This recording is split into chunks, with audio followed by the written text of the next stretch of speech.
Водитель как может жаловаться? Смотрите, машина, если вот здесь остановился, а там никому не мешает. Припарковались, загрузились и уехали. Продавцы торговых рядов на Кулгале уверены, их помещение движению не помеха. А вот автоинспекция Казани так не считает. Здесь присмотрелись к строительному рынку и решили, все это для водителей небезопасно. Нарушение сразу по нескольким пунктам. Отсутствует организация дорожного движения при заезде и выезде с территории рынка, отсутствуют гостевые и парковочные места, не обеспечен треугольник видимости на заезде и выезде установкой металлического забора. Помимо 38 киосков, которые, по мнению ГИБДД, мешают водителям, здесь также уходит и дорога в поселок Салмачи. Поэтому также ГИБДД уверена, что из-за торговых павильонов затруднено движение в поселок.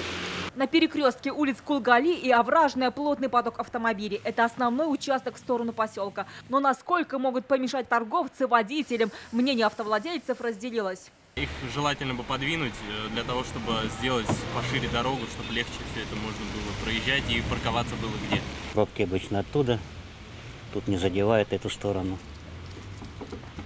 По-моему, все нормально. Автоинспекторов уже поддержала прокуратура Казани, а на обращение ГИБДД ведомство среагировало представлением исполкому. На территории Приволжского района города Казани самовольно используются муниципальные земельные участки. Также нарушены требования законодательства о безопасности дорожного движения. В администрации города отметили, киоски на перекрестке установлены с нарушениями. Разрешение выдавалось под жилищное строительство, а по факту торговля. Однако демонтировать киоски непросто. Исходя из установленного вида разрешенного использования и наличия права собственности на данные земельные участки, демонтаж торговых объектов может быть осуществлен только в судебном порядке. Прощаться с киосками владельцы не готовы. Бизнесу придется поменять вид на использование земельного участка. В этом случае есть возможность остаться рядом с обочиной.